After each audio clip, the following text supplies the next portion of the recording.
People express doubts all the time. Can we trust the government or the banks? But a new book by Father Thomas Williams, who's also the Vatican analyst for CBS News, asks a bigger question.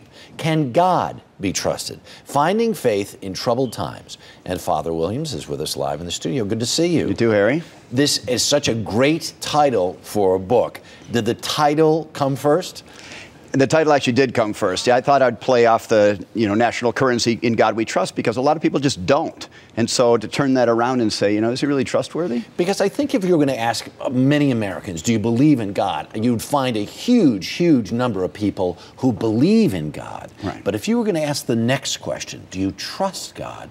I'm not so sure as many people would answer in the affirmative. Well, that's exactly what I was finding. I mean, I talked to a lot of people to make this book. We interviewed 250, even more people, and the majority of them said, I believe in God, but I don't really think I trust him, or I don't trust him the way I should. Right. What do you think the difference is between belief and trust? Well, belief, I mean, an analogy I use, you look at a frozen pond and somebody can believe and say, I think that would probably hold my weight. And if you trust it, you walk across it. Right. It's risky. It means you're actually depending on something, holding on to something, and if it gives, you're going to lose something. But at what cost? Because, in my world, if I looked at that pond, I'd go out and drill a hole first and make sure it was going to be, thick enough, the ice, to hold my weight. That doesn't... Well, God doesn't let you do that. Is there a test for faith? God doesn't let you do that. He wants you to take the step without being able to drill the hole. And that's the tough part about it, because we've got lots of other options. You can trust in your government or your bank account or your networking skills or other things. And these are all in competition for God's trust, our trust in God. So assume, because one of the things that you're advocating basically is to take that further step beyond belief to trust, because there's a reward in that. And what is that? What do you believe that reward is? Because it's fraught with risk.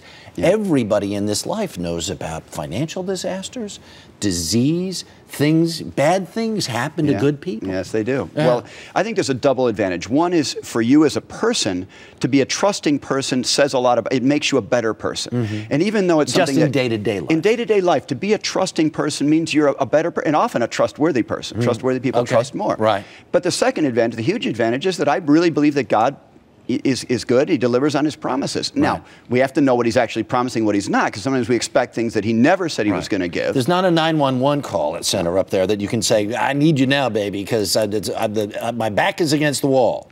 It doesn't work like that. No, it doesn't. And for a lot of people... How does it work, though? It works in that you simply put your life in his hands and you say, I'm not going to worry about this. For example, a lot of people with the anxiety, the fears, the discouragement, other things, and say, I'm really going to trust you. I'm really, it's just diving in. There's really the problem is you can't really do it on a step-by-step. You either do it or you don't. You have to say, I trust. In for a penny, in for a pound. That's right. Did you find in the process of writing this book, and especially interviewing all those people, that your faith was enhanced as a result of it?